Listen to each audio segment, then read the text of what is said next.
Okay, so we're going to try to do a test fire. We just did a priming of the motor, so I got 6 quarts of oil in there because it's a 2-2 block, so there's no balance shafts on the bottom, so there's more room. We just cranked it over for probably a minute and a half, maybe a minute 15 seconds, about 15 seconds a piece, with the no spark plugs in it, so it turns over easier. And after messing around with the sensor here, it looks like it's got good oil pressure now. So I think what we're going to do is put the spark plugs in it, kind of just clock the distributor some way so it turns on.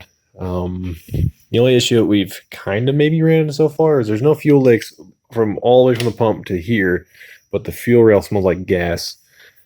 And it's got brand new O-rings on it. But I have a feeling that there's an O-ring underneath this fuel pressure regulator that might be leaking. But I'll deal with that later. It just smells like gas, but I'm not seeing any fuel. So we'll get these plugs in, get the wires hooked up, and then we'll see if it fires.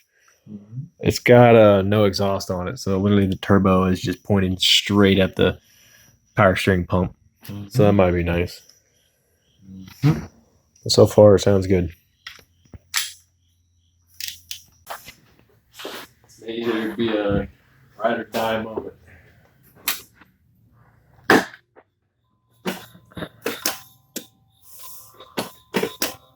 Ready? Yeah. Oh, you started. Oh. Ready? Yeah.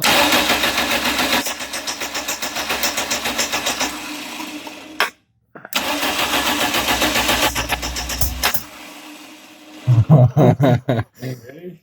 Yeah. Off on that now. Yeah.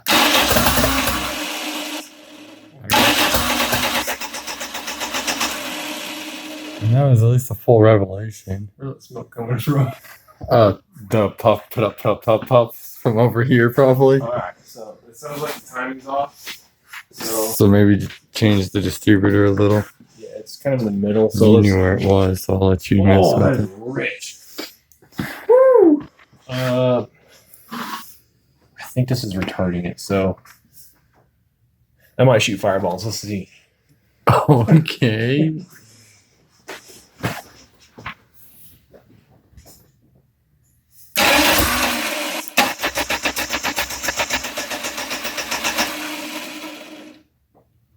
Okay, we flipped the intermediate shaft 180 degrees, so we lifted the distributor up, rotated the engine 180 degrees, and stuck it back in.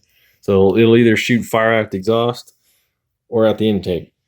And if it doesn't fire either way, then I'm going to mess with the timing belt. I don't want to deal with it. So here we go. Here we go.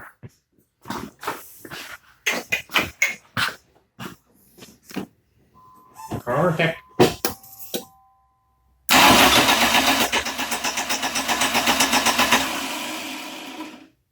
Hold on.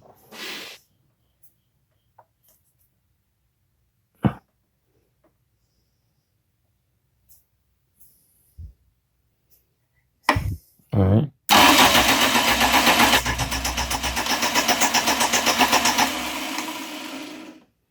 Now we're not getting any big pops.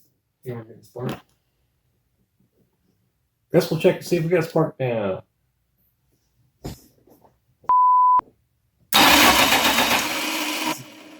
Alright. Yeah, definitely got spark.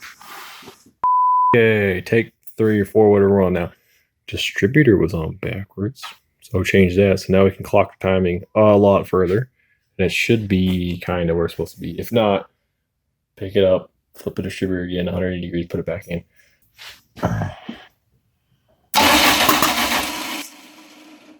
That's definitely intake. All right. Another take. Ready? Yeah. And that was out the other end. Okay. That's why it was much louder. Here we go. I mean, just this, just a tiny bit. Let's see if that helps you out.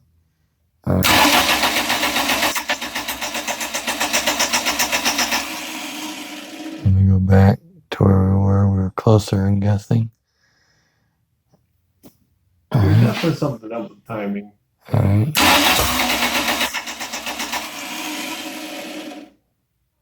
Alright.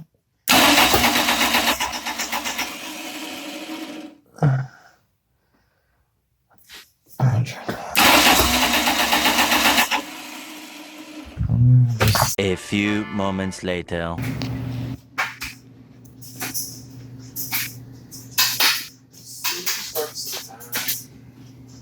You gonna open the garage door?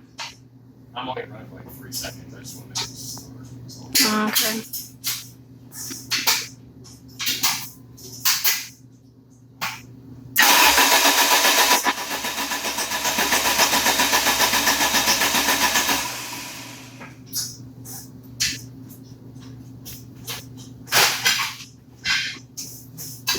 Get a little more Cosby's consent.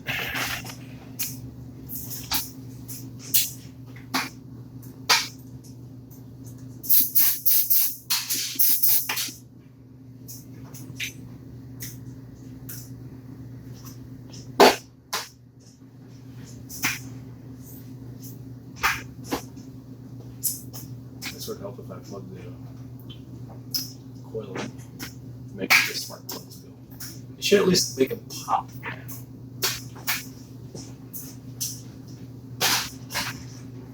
Plenty of gas in the fire now.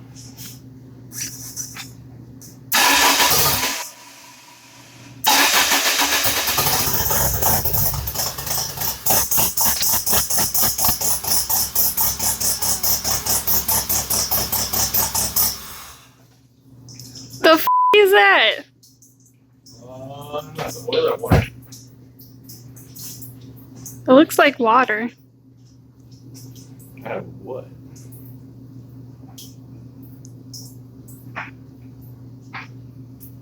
That'd be oil. Well, that's I'm not gonna good. guarantee you, I guarantee I know what it is. Hmm. On the front of the motor, there's this little button Mm-hmm. that you stick a plug basically. And when I put it in there, it felt really loose. I bet it just popped out. But it's kind of what I was expecting. You got a nice puddle going on underneath there. But not really, it runs. Yeah. Oh yeah, look at that. Oh well. That's gonna take the entire front of the motor off again. It's behind all that crap. At least nothing's gonna rust now. Alright. Luckily this engine's really easy to take apart, so got all this taken apart, and as suspected, I'll probably splice in some video of me going, yeah, I don't trust this. Well, here's why. As you can see, there's supposed to be a plug in there. Ain't no plug. It's just a gaping hole. No bueno. So I'm gonna knock one in there, put all this back together. Yeah. Hurry up.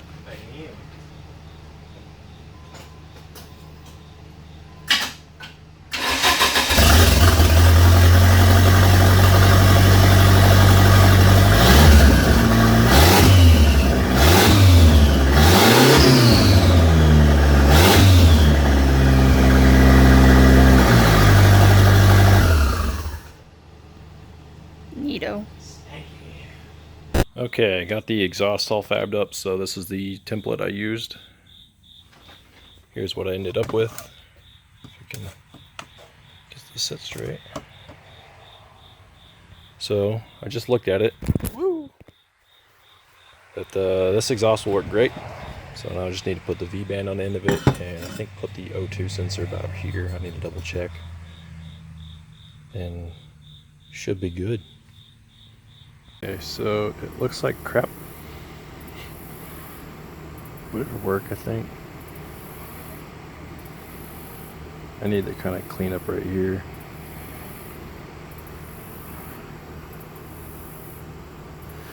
If you look down the inside of it, it looks like I got all the way through.